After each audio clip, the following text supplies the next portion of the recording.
Ces vidéos qui se moquent des personnes de petite taille font des millions de vues.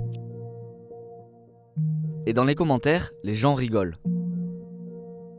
Pourtant, elles peuvent être vécues comme discriminantes par les personnes atteintes de nanisme. Quand je vois ces photos, ces activités, ces contenus, évidemment ça m'énerve. On passe toujours pour une condition qui est rigolote à observer, qui est rigolote à juger, pour ne pas dire discréditer. Le nanisme, c'est un handicap, au même titre que d'autres formes de maladies. En 2022, en France, 9 personnes sur 10 atteintes de nanisme ont déclaré avoir déjà été victimes de discrimination ou de violence au cours de leur vie. L'un des vecteurs de ces discriminations, les réseaux sociaux.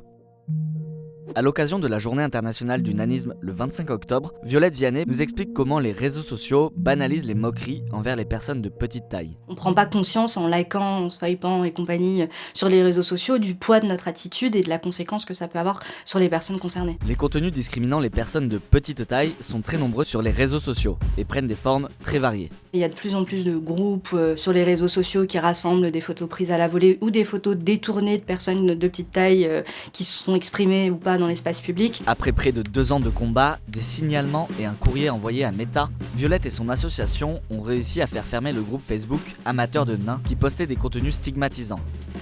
Dans d'autres groupes, on voit apparaître des demandes de location de nains.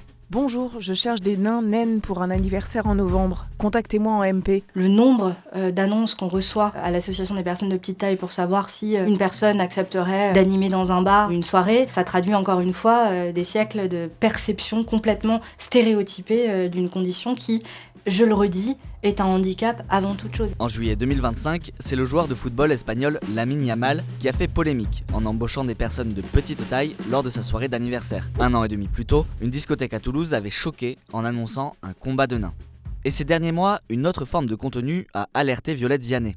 L'intelligence artificielle est un outil exceptionnel pour la discrimination. On se retrouve avec des images, des vidéos de personnes achondroplase ou qui ont d'autres formes de nanisme qui sont mis en dérision, mais de manière totalement artificielle. Il faut aussi arrêter de se cacher derrière l'humour, parce que c'est pas ça l'humour. Encore une fois, il est vraiment une question de dignité humaine. Derrière cette lutte contre les contenus problématiques sur les réseaux sociaux, Violette Vianney cherche avant tout à mettre en lumière un problème plus profond. Il y a une vraie méconnaissance de la condition du nanisme. Les gens pensent que c'est juste une simple question de taille. Or, derrière, c'est un vrai handicap, une condition qui est invalidante dans la plupart des cas, qui a un impact très fort et un retentissement très fort sur le quotidien des personnes, que ce soit sur le plan neurologique, rhumatologique, etc. Et ça, les personnes ne l'entendent pas ou ne le savent pas. Et ce handicap peut concerner tout le monde, car 90% des personnes de petite taille sont issues de parents de taille moyenne.